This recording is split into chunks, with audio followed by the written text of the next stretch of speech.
You're listening to How to Win Friends and Save the Republic, a podcast from the National Association of Nonpartisan Reformers. I'm your host, Andy Moore.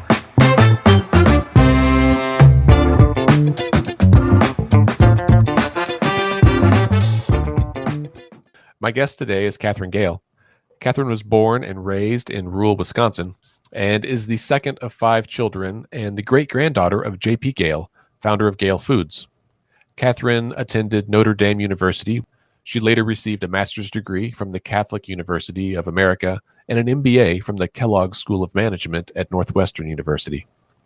Katherine served as a special assistant to Chicago Mayor Richard Daley and was director of information technology for Chicago Public Schools.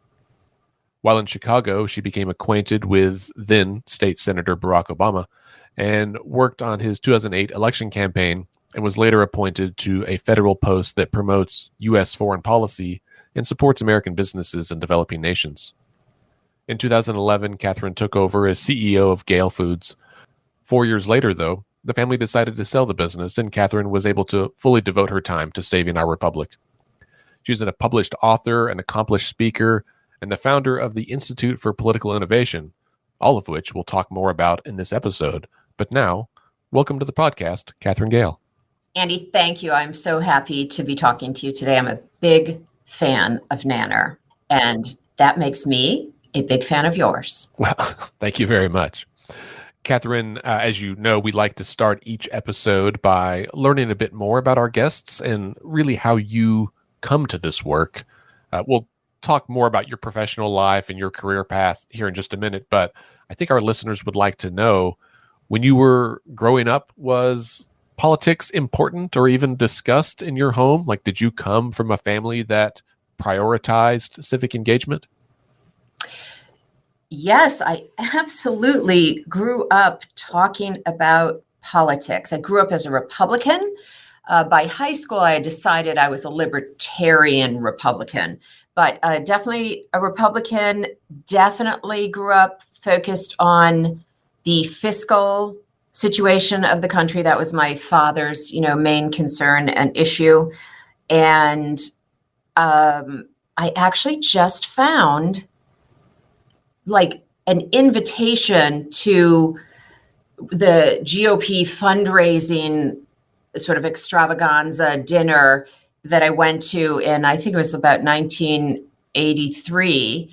And I remember how amazing it was to be there because we had politicians come in as speakers. I can't even remember who was there. But in any case, I was looking at it and thinking, oh, yeah, that's sort of where it all started, is from my parents. And then I was involved in Close Up, which was a program in the 80s for high school students to be involved in politics. So I went off to Washington, D.C. for a week with the Close Up members. And I have never forgotten that. I actually do some work today in Wisconsin with one of the women who was part of that active political group in my high school. How funny. Is Close Up still a program that's being used in schools? Do you know? I have no idea. I'm sure there's something similar. Right. That helps students get to Washington, D.C.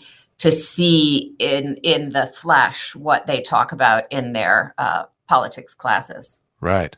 I just saw the other day that DARE, the drug abuse prevention program, is still out there. I remember that in the 80s when I was in school, and I thought it was funny that it was still around. Well, Katherine, in college, your degree was in education, and then you later got your MBA. Thinking back to when you were in school, did you ever imagine that your career path would put you where you are today, working on structural democracy reform?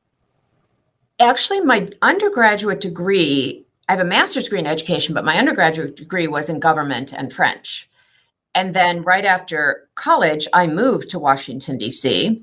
because I wanted to work in government. I envisioned actually, sort of ending up in the Department of Education because I cared deeply about education and about government. And so that's really what I thought I would do.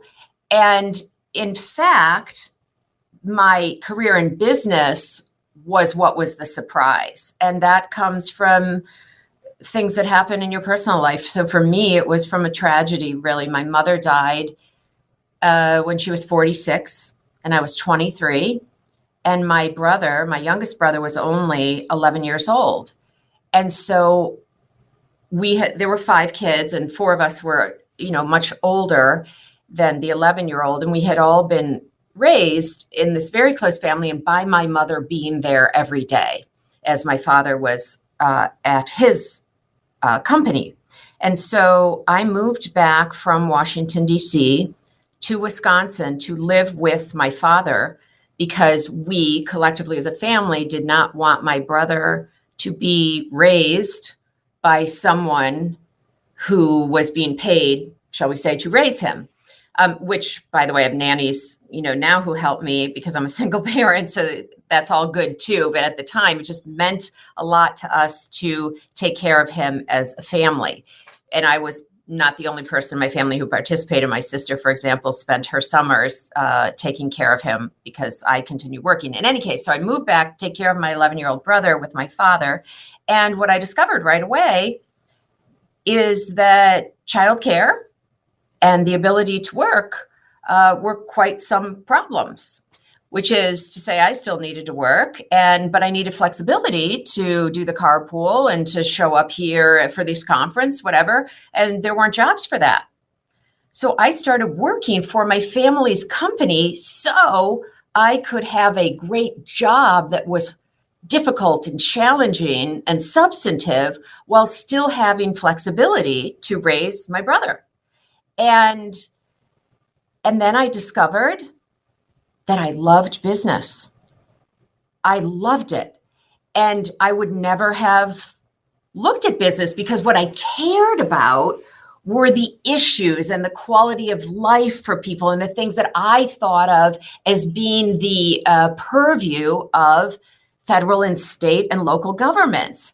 But all of a sudden I was in business and I loved it. I loved the challenge. I loved the discipline of it. I loved the metrics that told you how well you were doing, in business. And so then I said, oh my goodness, I know really sort of nothing about business. And that's why I decided to go back and get my MBA so that I could be better now at this business. And, fast forward from there, eventually I returned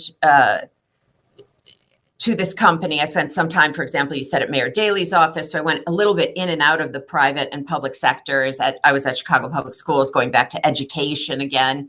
But I ended the last career I had before I came to politics now was running that family company. So my father retired, my brother who had been working there left and bought a different small company.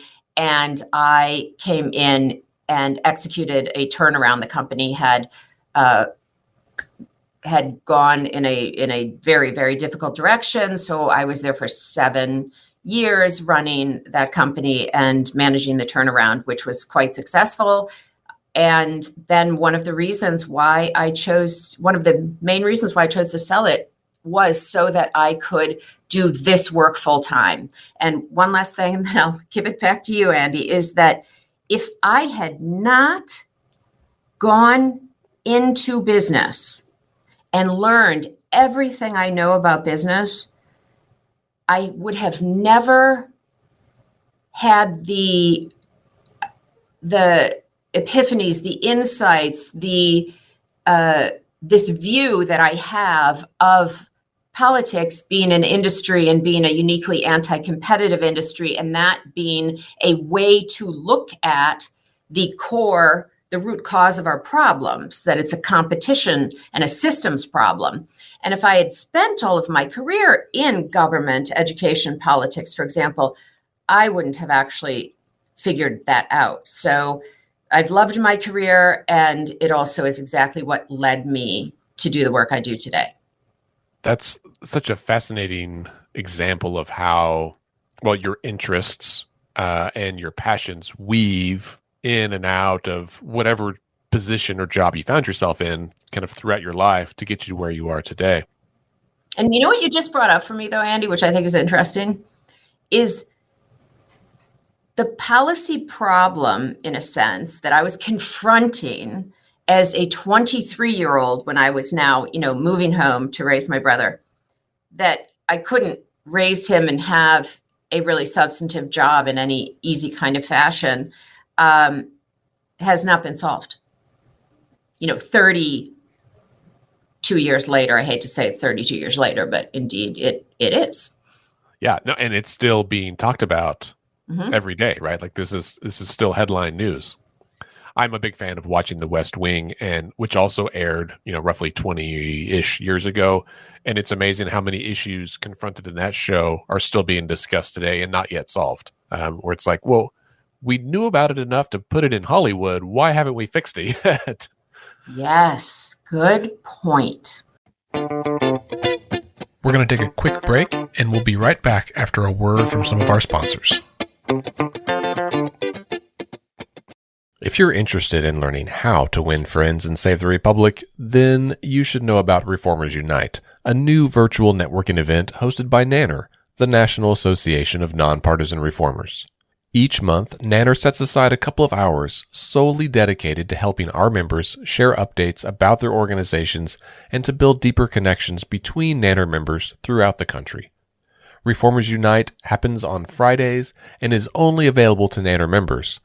So get on over to nonpartisanreformers.org and become a member today. Are you tired of the politics of division and deadlock? Do you want to do something about it, but you don't know where to start? CitizenConnect.us is your way to learn about and engage with over 400 organizations who are dedicated to helping Americans right, left, and center work together to heal our democracy. Find the organization or event that speaks to you and help us get back to making our great nation work, because it only works when we work together. Learn more at citizenconnect.us. All right, and now back to the show.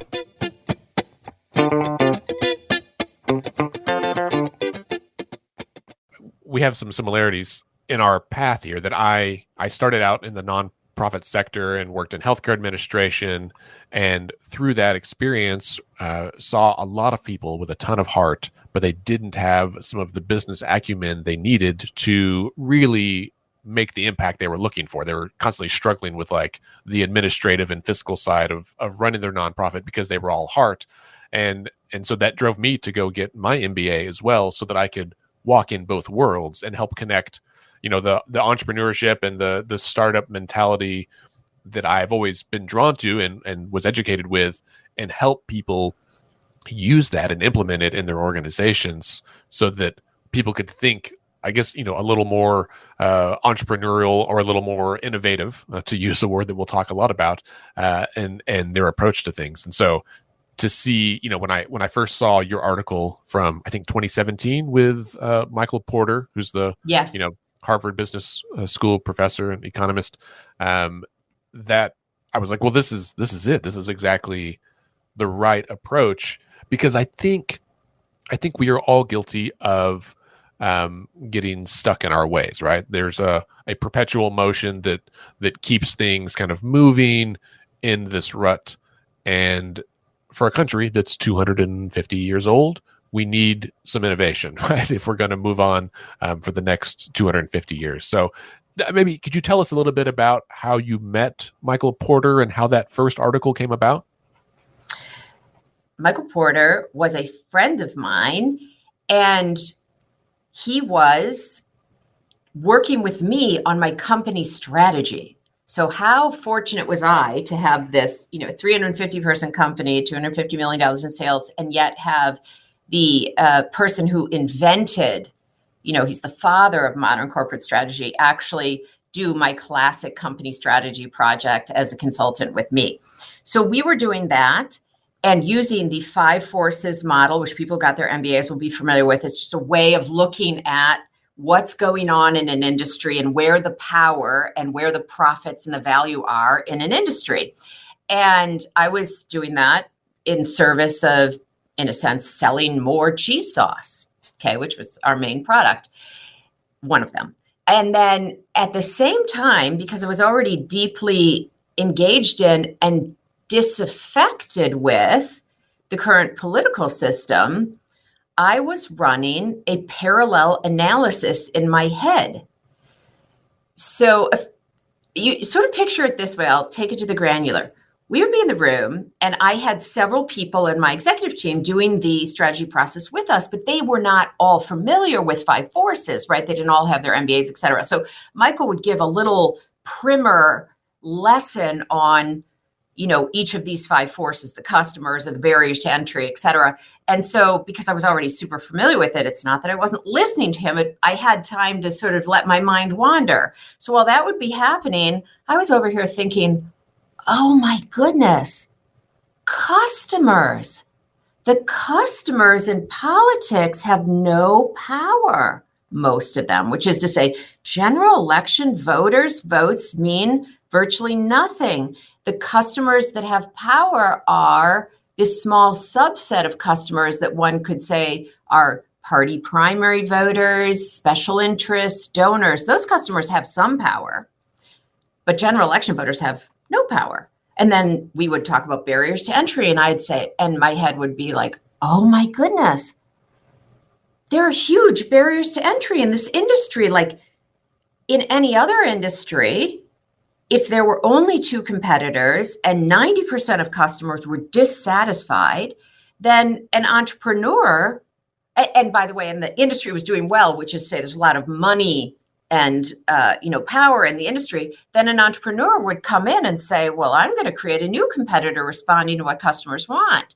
But that never happens in politics because we have these huge barriers to entry. So I just had epiphany after epiphany after epiphany. And candidly, Andy, I didn't intend to really do anything with those epiphanies. I thought of them as just really, interesting to me. And I would try to tell Michael about them after, but he wasn't into politics in any way, shape, or form. So he was not super interested in what I thought was a really cool use of the five forces. But after I had sold my business and I was working to get business people engaged in politics, I found that business people thought of politics as totally irrational, like it was somehow a different world.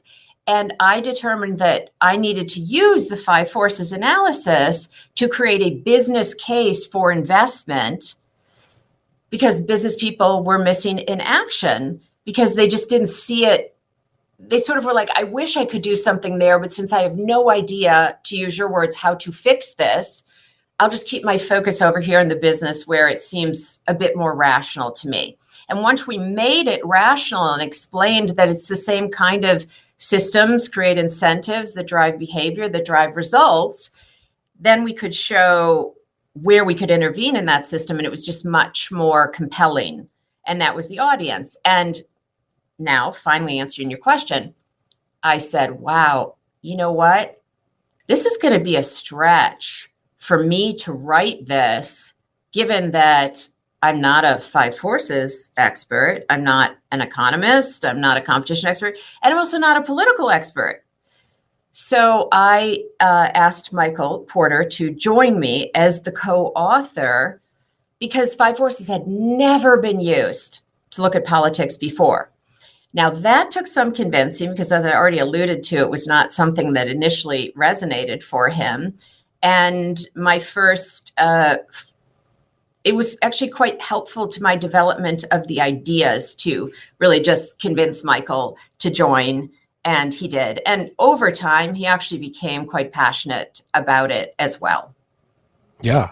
Well, and then, so that article then led, of course, to your book, right? Titled The Politics Industry, How Political Innovation Can Break Partisan Gridlock and Save Our Democracy. And in the book, you and Michael lay out the case for Final Five. I think I often describe it as a suite of reforms, but it's really just a couple of things that are partnered together that make a ton of sense. Do you remember when you kind of first started formulating the idea that Final Five was the innovative solution to this problem of gridlock? Yes.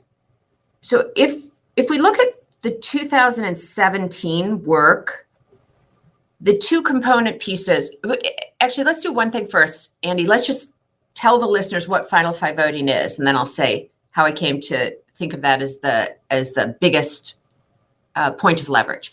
So final five voting is the umbrella term for two changes to how we elect people, and I'll sort of say to Congress. You can use it other places, but let's think about it as to Congress. Number one, we get rid of party primaries, and instead we have a single ballot primary where everybody running is on the same ballot and everybody can vote.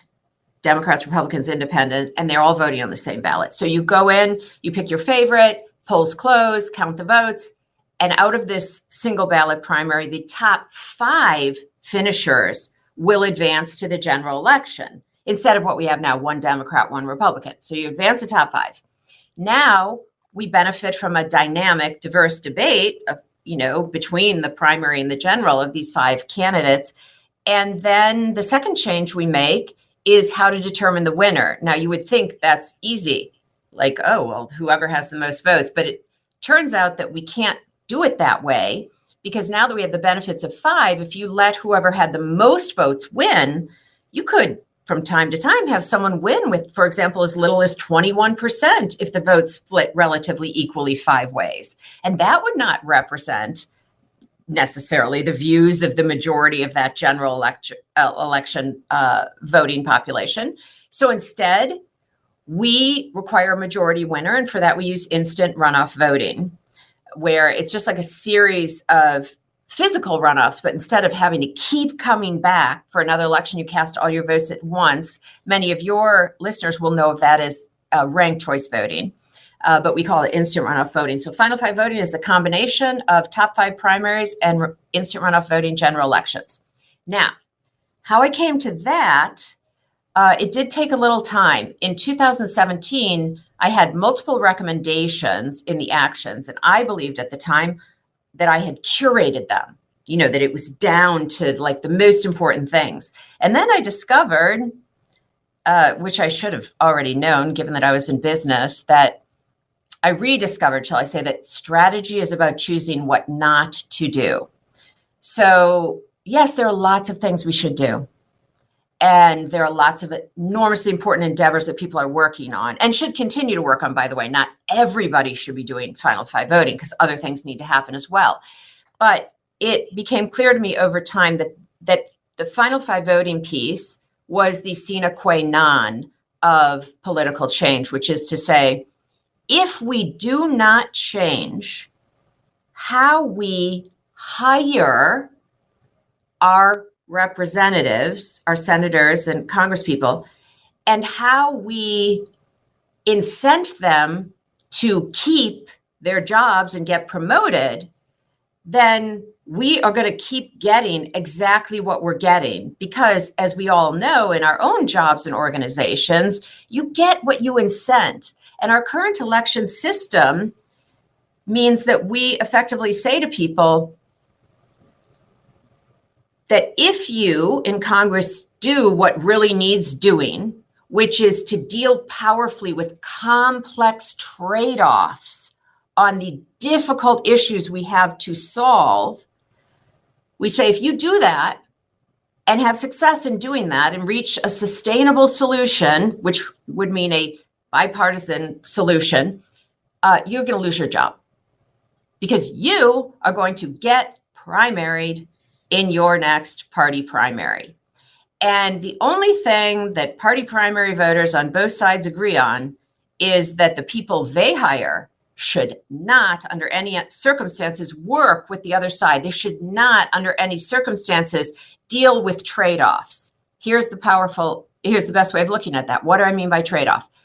Go back to Simpson-Bowles. Okay, that was this big bipartisan debt deficit, reduction committee. And they came out of that with a plan. And it said, and in the preamble of the plan, it said, we're Democrats, Republicans, and none of us agree with everything in this document. But we agree that the whole is the best possible solution. But even though that's what people know is a good solution, and people even today know it behind closed doors, and in the West Wing, I bet they knew that too. Nobody can vote for it because you have the solution And it includes, let's say, $1 of tax increase, and it includes $1 of benefit decrease. Well, the Republicans can't vote for it because it's got $1 of tax increase, and the Democrats can't vote for it because it's got $1 of benefit decrease. And therefore, even though they say this is the best thing we should all do, both sides know they'll both lose their jobs if they vote for it. So therefore, we don't solve it. Which means we have to make solving problems be the best, or at least a very good way to get reelected. Whereas right now, it's pretty much a very good way to lose your job. So once we connect getting reelected with doing the job well, the way it needs to be done, that's the most powerful thing we can do. And if we don't do that, look, we could get every single person to vote and to be engaged and to know about the candidates and to show up and it works for them to be there. But if they had the same two choices and the same fact that people doing what needs doing was going to cause them to lose their job the next time, it wouldn't make a difference. Now, we need everybody to vote. Don't get me wrong. We need all of that. But what we also need is we need their votes to matter, not just in who wins, but in what the winners do. And that's what Final Five voting does. The thing that I keep coming back to in my head right now is a conversation I had with my barber a couple of years ago when I really started working in politics full time. And he was asking me about it. And we had an election coming up, and I asked him if he was going to vote. And he said, "No, I've never voted." And I said, "Why not?" And he stopped cutting my hair and said, "Can you honestly tell me that my vote matters?" And it was such a convicting moment then, because in my, optimistic, save the world part of me says, yes, your vote does matter. And clearly, if you don't vote, it doesn't matter. But I couldn't in that moment explain to him how. He said, he's like, all these people, either I don't know them or I don't like them. And I don't feel like I could really express what I want to happen for our state or our country in a vote. And that was one of those like light bulb moments of like, we have alienated tens of millions of people, of Americans, right? Who want to participate in our system, who want to build a better democracy and want the government to be a force for good. They want the government to solve problems. That's what government is good at, right? Solving huge problems that are very complex. And theoretically. Right. Yeah. Right. They're very bad at it right now. That's exactly right. I think most voters think they're really good at, being on TV and lining their own pockets, right? And so something like Final Five, not something like it, Final Five itself addresses these problems head on in a way that is, in my mind, so common sense and so successful that it changes it in a way that we need. Yeah, I want to follow up on what you just said. Paradoxically, two things are true at the exact same time. Votes matter a great, great, great deal.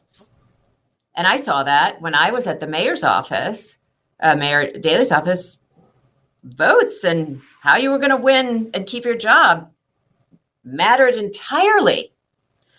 And at the same time, in our current system, some votes matter not at all.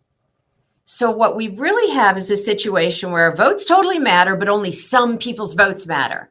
Because the only votes that matter for Congress right now are the votes of people who participate in the party primary. Because in 83% of elections, for example, to the House of Representatives, the election is decided in the primary. So if your barber shows up in the general, well, he's likely to live in one of those, 83% of districts where the decision was already made. So he is factually 100% correct. His vote doesn't matter. But again, at the same time, votes are the only thing that really does matter. So what Final Five voting does is make all general election votes matter. And it also makes all general election votes matter, even if you're in even if you're a Democrat in a red district or a Republican in a blue district. So it leapfrogs over the biggest pernicious effects of gerrymandering. Leapfrogs it, which is why, for example, I don't focus on gerrymandering anymore, because we cannot get it done. It's totally partisan. And if you're in a blue state where they gerrymander, like I'm in Illinois, and the Democrats gerrymander here, so they like gerrymandering here. And I'm from Wisconsin, and the Republicans gerrymander there. So neither side has the moral high ground. So therefore, I just leapfrog over that and say, as soon as the general election determines the winner, gerrymandering is no longer a problem. Yeah, that's right. And people don't agree on gerrymandering, but they can agree on Final Five voting because it's not a Trojan horse for either party's advantage.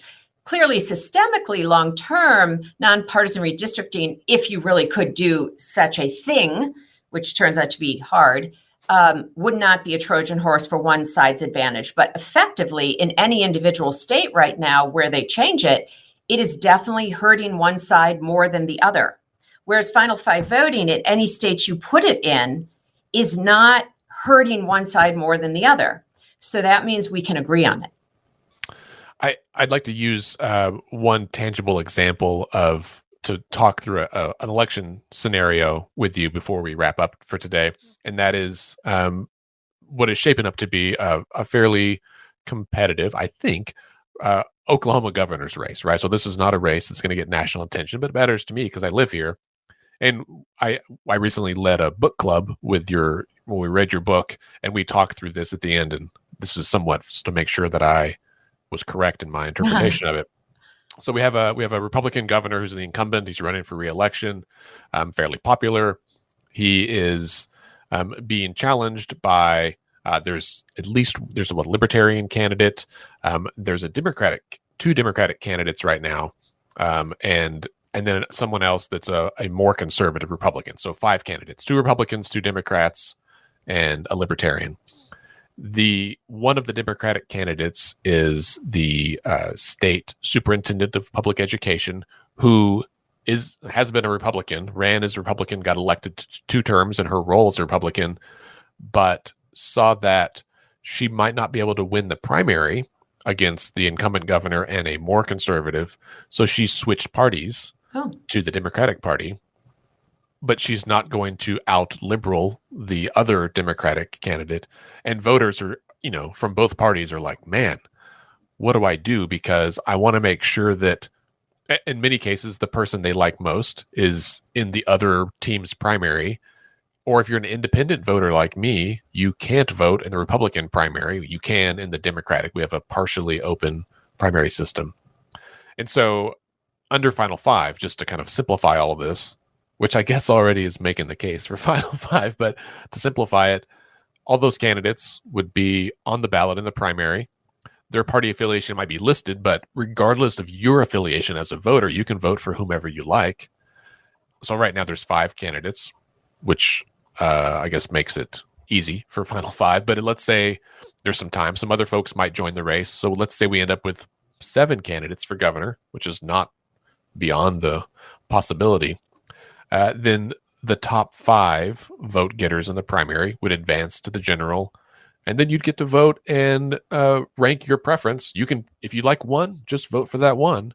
But if you like this one, this candidate most, and you are also okay if this one gets in, and then you say, well, and if neither one of them do, then I want this third choice, you can rank them like that.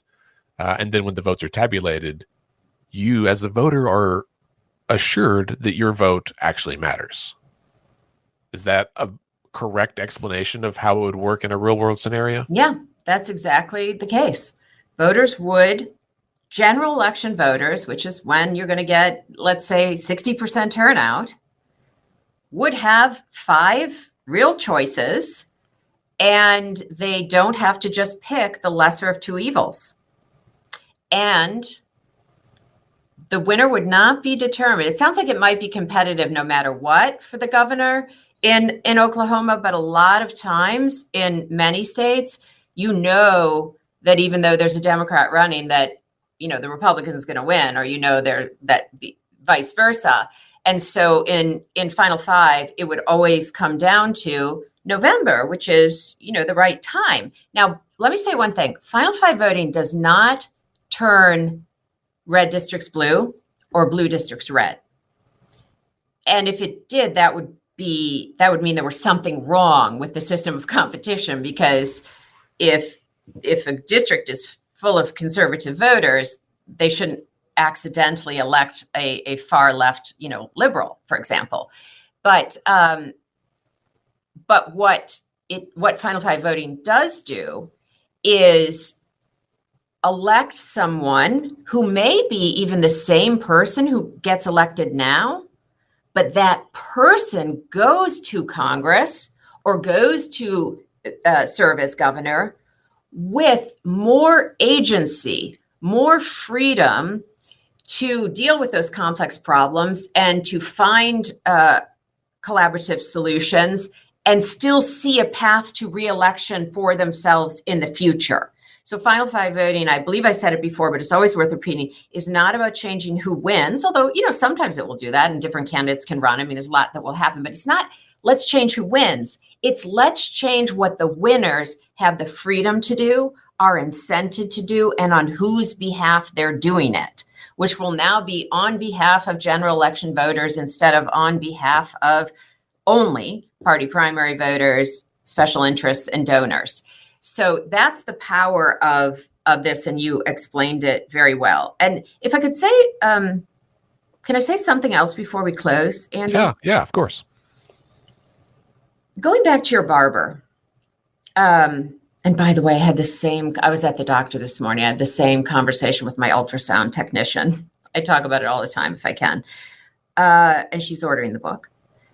In any case, I think that those of us in this sort of subset of the politics industry, which is the political innovation or political reform side of it, it's our job to say the emperor has no clothes. Okay, because we are just like going along and saying things to people like, oh, you have to vote because your vote matters, when your barber intuitively sort of got that it didn't. And we could have a massive get out the vote campaign for him and find a great slogan and find some celebrities to show up on his social media to tell him to vote. But intuitively, that's like all those people in the parade, just watching the naked emperor go by and just pretending that that's all normal and everything. And then someone needs to, the little boy stands up. I'll redo it. The little girl stands up and says, the emperor, why is he wearing no clothes? And until we do that, until we stop seeing our politics system as how we learned about it in Schoolhouse Rock, and get what's really going on, and we become, we're really good with what's real instead of what we wish were real or what we were taught was real, that's when we can start to make a change.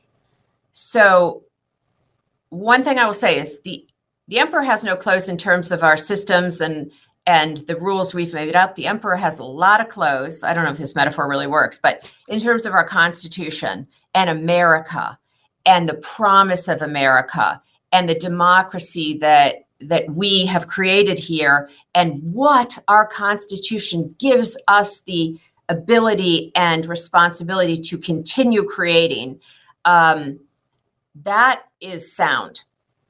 Okay. And it makes us be the architects of these rules, which means that Article 1 gives each state the power to make the rules of elections for Congress. So party primaries have been made up over time by the states, saying that the person with the most votes wins instead of requiring a majority of votes.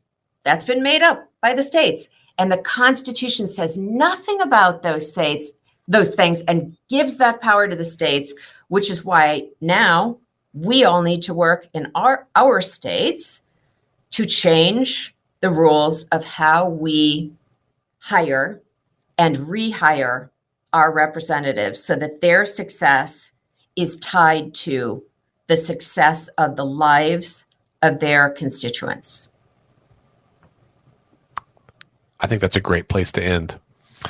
Thank you, Catherine, for being here today. Thank you, Andy. It's been a pleasure. My guest today has been Catherine Gale from the Institute for Political Innovation. Oh, what's the website? I don't have it pulled up. Oh, it's political-innovation.org. Perfect. And if I could, I'd love it if people put into their search engine my last name, Gehl, Gehl, and TED Talk, so that only, of course, after they have listened to all of your podcast sessions, should they also then watch this 17-minute TED Talk and ideally share it, because most people have never heard of Final Five voting, and that needs to change. They don't know the emperor has no clothes. They just know that the whole thing doesn't work. Well, admitting you have a problem is the first step, right? So if we can all get there, then we can work on fixing it. Yep. Thank you. Thanks, Catherine. Bye-bye. Thanks for listening to How to Win Friends and Save the Republic. This podcast is a program of the National Association of Nonpartisan Reformers. For more information about our organization and how you can join, please visit our website at nonpartisanreformers.org.